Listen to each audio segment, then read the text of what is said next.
Keep away from Pumpkinhead unless you're tired of living. His enemies are mostly dead. He's mean and unforgiving. Thus begins the rhyme that I'm not going to continue on for the Pumpkinhead series that makes the backbone of the 4 entries within there, which will be this month's Seen Them All, in which someone from City of Geek, usually being me, will go through a series and talk about each of the entries as we watch them. And as I noted from everything else before, this month, which is going to be April of 2019, we'll be doing the 4 Pumpkinhead movies. I'm doing another short series, a couple long ones I'm starting to work on, so I'm pushing this one out here. I do have numbers 1 and 4 here. Numbers 2 and 3 I have somewhere over there. Coming into the series, this is one in which I know I've seen the first one. I've seen the first one many times, and I might have seen the other ones. I remember renting them at various points in the past, or seeing them on friend shelves, or currently on my shelves.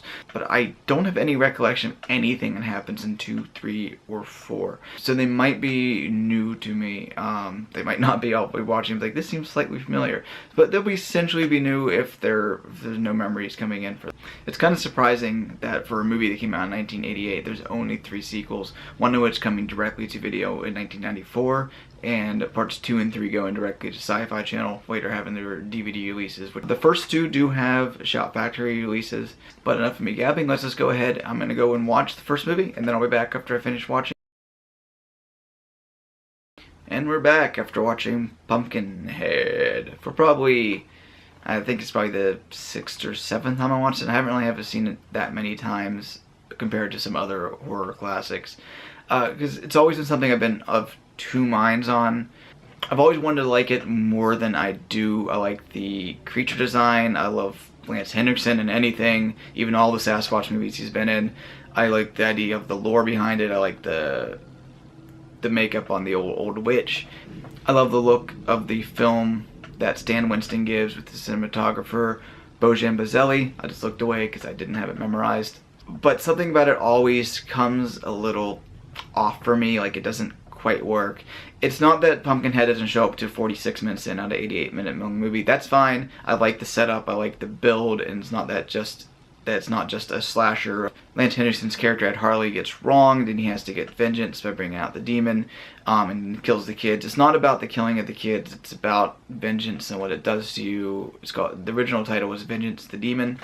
We can see that the demon of vengeance and how it affects us and how it affects Ed when it takes a physical form in the raising of Pumpkinhead, which is a demon that you can ask this witch to bring up if something gets wrong, and he'll kill everyone that's wronged you and anyone gets in the way to try and stop his rampage. And as it goes through, you find out that it affects you personally, because every time Pumpkinhead kills one of these kids, we see his reaction to it. Lance Henriksen's Ed Harley feels it, and then he realizes what he did is wrong, that vengeance is a never-ending cycle. They say when you go on a trip of revenge, to dig 2 graves. One for whoever you're going against, or in this case, 8 kids, and then one for yourself, because it's going to essentially kill you. And if it doesn't kill you directly, it's going to kill your soul. This is the first time watching it on Blu-ray. Every other time I've seen it, it's been from a DVD on VHS, or many times on TV, because USA used to play it all the time, along with its sequel, which we'll get to when we get to the sequel. I did get to see it once on the big screen from a DVD at Friday Night Frights. If you're in the Seattle, Tacoma area, head down to the Blue Mouse Theater in Tacoma on the 3rd Friday of every month for another classic horror film. You can find them on Facebook. So if you love seeing, who doesn't love seeing their favorite movies, or movies they think somewhere in the middle on, like Pumpkinhead, on the big screen filled with 125 other horror fans? It's a thing for you. But anyway, ad for a local movie theater and show out of the way. Payment here? No, I'm kidding. It's no payment. I just love it. Go to the Blue Mouse to see Rocky Horror. Also amazing shows, and it's the oldest running theater in Washington. They play second run movies, and it's a beautiful house run by great people, and yeah, just go to Blue Mouse. For those of you who are watching this who might not have seen Pumpkinhead before, here's the basic rundown of the plot, which I've kind of mentioned a little bit in the first portion of this. But Lance Henriksen plays Ed Harley. He owns a country store in the middle of nowhere. He has about an 8-year-old son. The mom had died previously in the past. He has a great connection with his son. It's cool to see Lance Henriksen playing a kind character who is completely open with his kid, having a lot of, obviously loves his kid. He's not a jackass as we often see in other movies, because Lance plays jackasses so well. But he's minding the store, and he has to run back to his house to get some feed. College kids, I guess, riding their motocross in the area because they're staying at a cabin not far away. When an accident happens and his son gets killed, and then in his anger over the accident, because the kids left all but one, he asks a local witch, Haggis, and this woman, amazing makeup. The makeup from Gillis and Woodruff here is astounding. He asks her to help him raise a local vengeance demon from the dead that he saw once in 1957. He saw it kill a man in his front yard, and so it's been in his head since then. It's a local legend. A couple kids scare one of the other kids in the pack with this Pumpkinhead rhyme, which I started to sing a little bit at the beginning of this video. You can find online. They sing a lot longer. Actually, it's funny that the kid that they're screaming it at is Mayim Bialik from Blossom and Big Bang Theory in her first role. Or the grandfather of that clan is Buck Flowers, who you've seen, and he usually plays a drunk, and they live Back to the Future, a couple other things. So Ed does get the demon to rise, and the demon starts to kill the set of teenagers, 20-somethings, whatever's, that killed his kid by accident. And as the vengeance goes on, he gets the feeling of it in him. Every time Pumpkinhead kills the kid, he feels it, so he realizes what he did is wrong, and he goes out to try and stop the demon, realizing how connected he and the demon are. As the demon, of course, getting full spoilers, doesn't matter anyway. This movie's 30 years old. If you haven't seen it yet, you probably have because you're a horror fan. As it goes on, he starts to transform more into Pumpkinhead, and Pumpkinhead starts to transform more into him, as he realizes that these are two interconnected things, and it's a continuing cycle. So violence continues. He becomes consumed by the demon, essentially, and the demon becomes consumed by him. So it's a cool touch there to see as these changes as they happen. Watching it on the Blu-ray fixed one of the issues that I've always had with this movie, and one of the reasons it hasn't quite worked before. Though as much as I appreciate the way it looks with all the cool color use and the backlit areas, a lot of it is underlit, and it's hard to see the demon itself. It's hard to see Pumpkinhead, because it's a great puppet, or actually it's a costume that Tom Woodruff is wearing. It's a great puppet costume, special effect, that was so hard to see in other forms that it just took me out of it, because I feel I'm supposed to see it, but just the way that it's shot, you can't. But with the Blu-ray, you can see it in better detail. And what's cool about it is but it's not so lit now that it obviously looks like a special effect. It still looks amazing. It looks real because it's Tom Woodruff in the suit. It doesn't look like a designed creature. It looks like a living, breathing, 10-foot tall demon ripping people apart. Kind of ripping people apart. Most of the kills are not off screen, but they're from a distance or from a bunch of quick shots. So it's not about the kills themselves. It's about the effects of it. Apparently the sequel's a little more gory, but we'll get to those when the time comes. I still find it to be a little bit of a mixed bag. I wish we could find a little bit more about the kids who killed his son. They're not the focus, but they're all kind of interchangeable. In fact, I get some of the girls mixed up a couple times, like, wait, aren't you dead? Aren't you with that person? Aren't you outside? So there's not quite so much there. It's still a definitely enjoyable film. It's not one that's really held up well outside of... But the special effects are still amazing looking, as I noted a few minutes ago.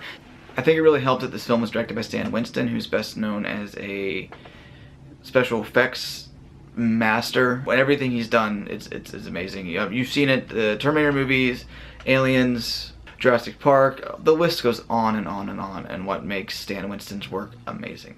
But here actually and having a special effects master being the director, it allows the focus to be put onto the monster more than it is the character. So Lance Henriksen brings a lot more to his character than maybe someone else would have, because there's not a lot written there, because the focus is on the monster, even if we don't get to see it in many cases. There's a couple times I noticed that I can see it in the background where I didn't before in previous viewings, so that's the plus of watching it in this format. But Stan himself didn't do the special effects because he was busy with the directing of the movie and prepping everything there. Then he handed it off to a team that he's worked with before, mainly Tom Woodruff Jr. and Alec Gillis. So they do have a couple more people on the listing whose names I don't quite remember, because I know Gillis and Woodruff from all their other work. I don't personally know them, but they've done a lot of amazing work. They did Alien 3. They had their own movie Harbinger Down. They've done a whole ton of credits, so check those out. But you have a dedicated team making a great special effect, and that's the main thing that makes Pumpkinhead mostly work.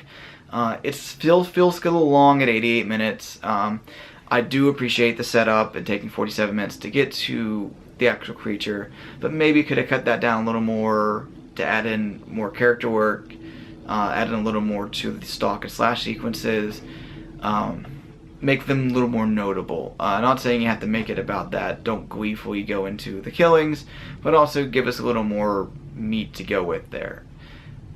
That said, it's still a solid feature that I did like more this time around. The sequels aren't as well received as the first one is, so we'll see how those go. Maybe the first time watching these, and maybe I remember this. So we'll see where things go as we get to the rest of the series. Thanks. 1994's Pumpkinhead 2 Blood Wings is a direct-to-DVD follow-up to 1988's Pumpkinhead. As far as I can tell, no one from Pumpkinhead 1 returned to Pumpkinhead 2 6 years later. Stan Winston moved on from directing Pumpkinhead to go back to special effects again, though he did have one other feature film credit after Pumpkinhead, a gnome called Norm. Movie I don't think I've ever seen. Maybe I did back when it was new, back when I was that age, to watch something like that, but I haven't seen it, so I don't know. He also directed the Stephen King written Michael Jackson music video Ghosts. I haven't seen it. When I get to that in the Stephen King area, I'll cover that there. So, by the way, Stephen King area, this link somewhere around here for our Stephen King retrospective. We all watched down here with me and a couple other friends, going through all the Stephen King movies and books on its own very, very long version of this type of thing. Instead, the director credit goes to Jeff Burr, who previously made Leatherface, Texas Chainsaw Massacre 2, and The Offspring, also known as From a Whisper to a Scream, starring Peter Cushing. I haven't seen that, but I'm wanting to. I've heard pretty good things, and maybe it might be an episode if you get to see this here in the future. Also check out that series. I know we got a lot of things going on. I came into this with pretty low expectations. I've heard nothing but bad things since 1994 when it came out. Direct-to-video instead of theatrically like the first one. I remember playing Lot on USA Up All Night, but I don't think I ever saw it there. I don't think I've ever seen this before because it did seem really new to me. Certain parts seem familiar. Maybe I saw a couple scenes or kills, or maybe I did watch it Up All Night, but I was very tired. I was zoning in and out. But it's essentially new to me. But anyway, so I was coming in with low expectations. I've heard the bad things over the years. And actually, I kind of liked it a lot. I don't like it as much as the first one, which is a movie I still find kind of iffy. But I did find a lot to love about it. First and foremost, the monster still looks great. Instead of Alec Gillis and Tom Woodruff Jr., now it's K&B Effects Group. And apparently from what I can tell from a little bit of searching, Greg Nicotero himself had a lot to do with the effects here. And they're still the star of the show like they were the first time. But those notes that I had about unable to see the monster quite so clearly the first time around, which sometimes benefits a movie, sometimes doesn't. I think in Pumpkinhead it was a detriment not to see Pumpkinhead very much. Here he's very front and center. You can see him straight up, full view. He looks a little stiffer in his movements, but there's still nothing too fake about it. He moves a lot more. You see him on screen. There's the camera's like boom right on him, and this is where Jeff Burr signed his direction, is the kill sequences. There's more of them. They're bloodier. One guy gets ripped from limb early on. That's the bloodiest kill, and it's the first one, so it kind of sets a precedent that doesn't really follow up. But this definitely is more of a gory film, featuring more of what people probably expect the first time around. Pumpkinhead comes onto the scene about 25 to 30 minutes in instead of 48, allowing a little more time for carnage, and there's a higher body count, because this time he's going after two sets of people, because Pumpkinhead is now the son of the first Pumpkinhead. It's not entirely clear of that. This does take place in a different area with a different witch, so it's almost like taking the same mythos and doing something else with it. In 1957, a deformed kid who kind of looked like Jason was killed at a well by 6 guys in a gang called the Red Wings, or Blood Wings. I think they call them the Red Wings in there, but there's Blood Wings that they killed someone. And then when a new set of teenagers, several of them are kids of that first set, kill the witch by accident, mostly by accident, that's a whole thing there. They, for some reason, stick one of her books in a vial of blood and dig up the body. It's a real big leap to get there. It's kind of contrived on how to get step by step to get him back. But it still mostly works, because after it happens, it's still couple pretty cool sequences. But anyway, they bring him back, so he's getting revenge on 2 sets of people. Allows us a higher body count and more murder set pieces. And they do work. I said someone's lip rim from him. It looks pretty cool. We see the results of a couple of them, and it's good effects. It's a good slash and stock there. Where it doesn't quite work is those character moments and the parts between them. They're okay, but they're definitely there to get from one scene to the next. There's a little bit of father-daughter dynamic between Hellraiser's Larry Robinson playing the dad to Amy Dolowitz's daughter. He grew up in the area, he left to New York, and he's come back to be the sheriff in the small town, kind of like Sheriff Hopper and Stranger Things. And of course, as soon as he gets back, this shit happens, bringing him to a whole different set of bodies compared to people who shot in New York. Now it's a ancient monster ripping people from limb from limb. So we see him, and we also see a couple other genre stalwarts. Kane Hodder's in one scene as someone to get revenge against, and then Linnea Quigley is another one. Topless, of course. Where she has sex with the guy who played Leatherface in Leatherface Texas Chainsaw Massacre 3. But ultimately, I did have fun with it. I wasn't taken out even by the definitely direct-to-video, shot in a small-budget character scenes, and I was really impressed by the kill scenes. The camera work and the way it's shot is alright. This is apparently made for $1 million, and of course, like 2 weeks to make it. And it works. It works for what it is. I had a good time with it. I didn't find it to be the piece of crap I heard and expected over time. It's definitely not as good as the first, but it does have a lot to enjoy. So if you like Pumpkinhead, go ahead and check out the sequel. Just knowing more of what it is coming in. Yeah, direct to video, could be direct to USA. But it's good enough. The monster effects are cool. The kill sequences are fun. K&B does a great job there. Jeff Burr does weekends directing, and we do get to see Kane Hodder and Linnea Quigley and Larry Robinson, and also Saloon Moon Fry from Pumpkin Brewster in one of her first teenage roles. She's not a good actress in it, but apparently she gets better in other things she's done since then. But check it out, and time for Pumpkinhead 3. One thing I couldn't help but laugh at is the scene with Kane Hodder when he gets killed, because that's shot completely different from everything else. It's done really silly with one character going, oh, and like chickens poking the dude's eyes out. It's so weird and different in tone. It feels like it was made by a different director. I need to look into if that was an added scene, if that was something done by someone else, because it doesn't feel in tone, and it kind of really took me out. That scene is maybe one of the reasons why the movie's kind of disregarded in many ways, because it is enough to almost sink it to some people if it's this completely out of nowhere different style of filmmaking. And we're back after watching Pumpkinhead 3, also known as Pumpkinhead Ashes to Ashes, as the cover here says. It was released 2006 directly to the Sci-Fi Channel, along with its sequel. Ashes to Ashes was directed by Jeff Beck, who doesn't have a lot of credits to his name for feature films. Before this, he made Razor Blade Smile, which I remember seeing in all the VHS tapes in the 90s, and then Evil Alien 2005, which I remember watching but I don't remember much about, which is then followed up by Pumpkinhead Ashes to Ashes. For this and after this, he's done a lot of EPK type things before. A lot of Hellraiser stuff on there, which is probably why Doug Bradley's in this. Shouldn't have Doug Bradley's in this. Lance Henriksen did returns since the first movie, playing the ghost of Ed Harley.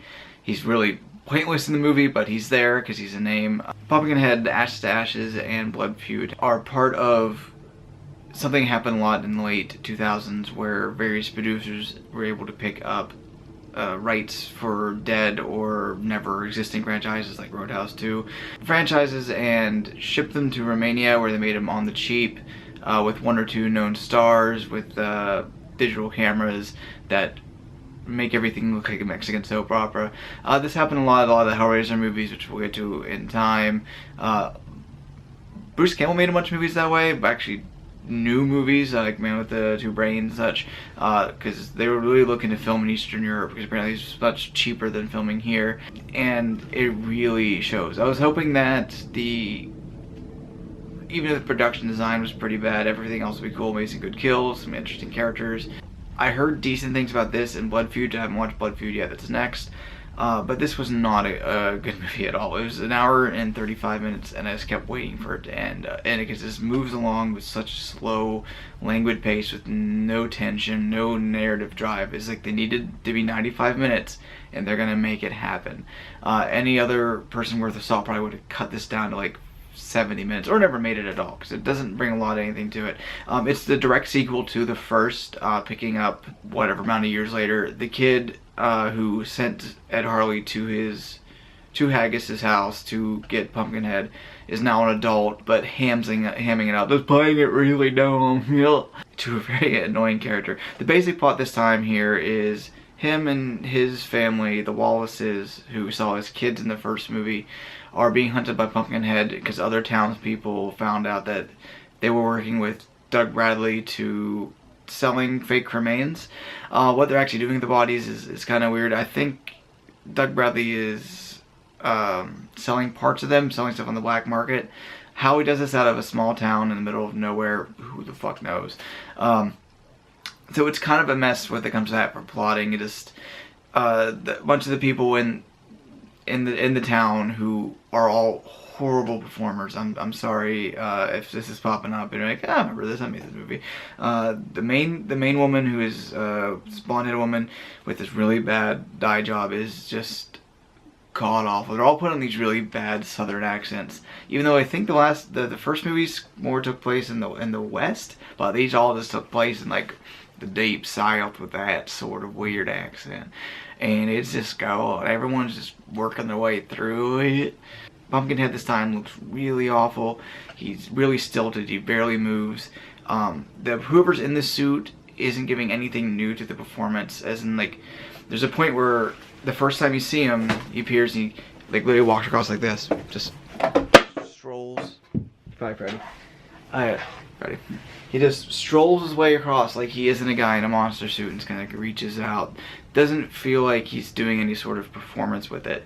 Because he can't move that much, because when the creature does have to move more, it becomes this really awful Sega CD level CG. It's really laughable. There's a couple points where it holds on this bad CG more than it does the Pumpkinhead himself.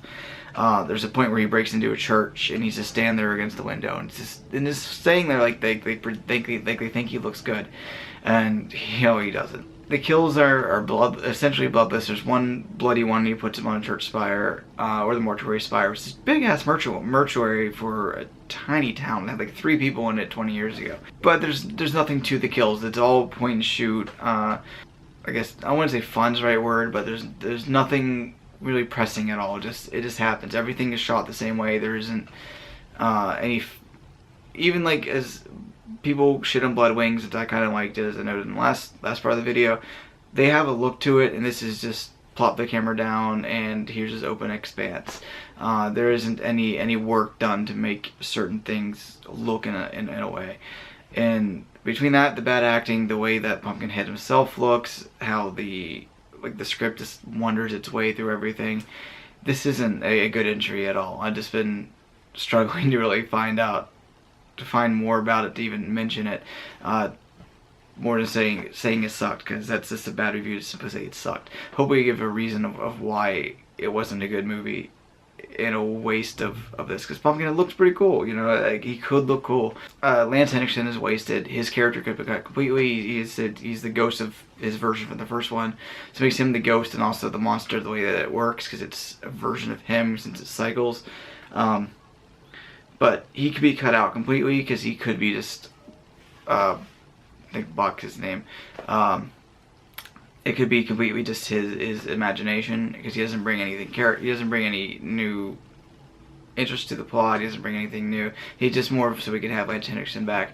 Returning character wise is Haggis, the witch, played by someone else this time.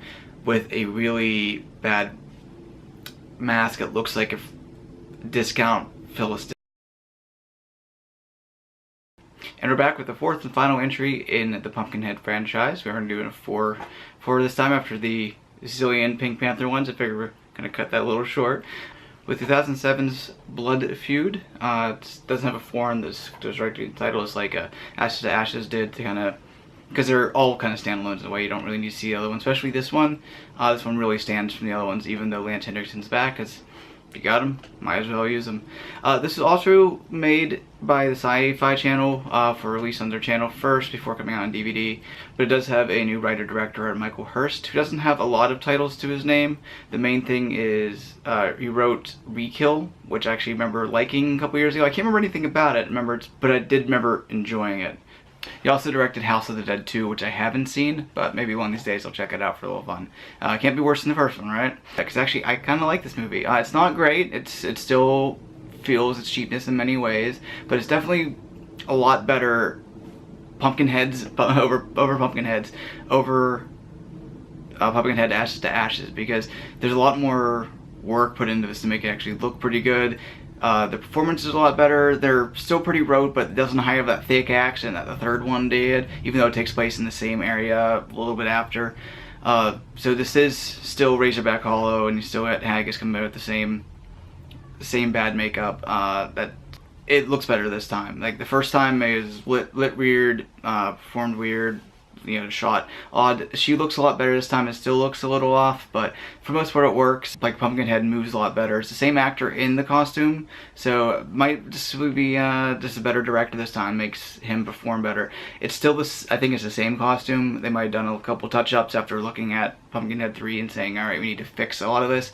We don't have the bad CG Pumpkinhead anymore. We get a lot more blood, much more kills. I'm not sure how many of these kills are added afterwards, because they are kind of bloody for TV, but it could be stuff they added for the DVD release, like a head smashing, a lot of stabbings. So what we have this time for plot-wise is Hatfield and McCoy's, but it's in the modern age. In Romeo and Juliet style, you have these two feuding families. Two people, to the younger generation, love each other, want to be together, and kind of sneak behind others' backs. And the younger sister of the Romeo character gets killed, so he brings back Pumpkinhead to get revenge on the other clan. Unfortunately, aiming Pumpkinhead at the girl he loves, because he's not doesn't give enough detail. So Pumpkinhead ultimately aims himself after her, and the families have to get together to stop what he wrought. Just as often happens, the characters realize, oh crap, I got myself into this. How do I get out of it? Just like the previous several times where the who brought up Pumpkinhead are starting to feel it. And luckily this time they also don't do this. I didn't mention last time, but they did this like weird, like, think of Wayne's World and they go dreams, woo, and it kind of does that every time there's a kill in part 3. It doesn't happen this time. You kind of get the feeling, a couple flashes to what's happening, and it's done more in the style of the first movie. I feel that Hurst went and he looked at the first movie to try and replicate as much as he could there. We have a lot of fog, we have a lot of the way the shots look. Doesn't have the same skill that Stan Winston did, but he also working probably like, an eighth of the budget and like a week to make a movie. So he actually, I think it did a good job for what we have. I'm actually really happy to end the series on this note. I think it's maybe the second best of the movies. I did like Blood Wings compared to most other people, but I do think this is maybe an inch above it. So ultimately I put this series with Pumpkinhead 1, even though I still think it's kind of on the fence. It's easily the best of the movies. Then Blood Feud, Blood Wings, so you get the blood at the center, and then way below is Ashes to Ashes, which just simply wasn't a good movie. This was the best movie that he could make with what he was given, and I think it works. So if you watch Pumpkinhead 3 and like, I'm done with the series here, now that you realize there's more, check out Blood Feud. You might actually have a good time. Just go in with knowing what it is, and you'll be perfectly entertained. So thank you for watching me talk about the Pumpkinhead movies. I don't know what's coming up next. We'll find out in a month when I post it, right? So also check out the Stephen King retrospective that's just moving through, along with other video reviews, the written reviews. So go to stevegeek.com, see everything else we're working on, and we'll see you next time for anything else we're gonna watch. So like, comment, subscribe, and we'll see you next time. What should I talk about? What movie series should I jump into? I'll definitely take suggestions. I'm pretty much wide open for whatever. I got a couple brewing based upon like rewatches for upcoming movies, but it's pretty much wide open. So thank you for watching, and we'll see you next time.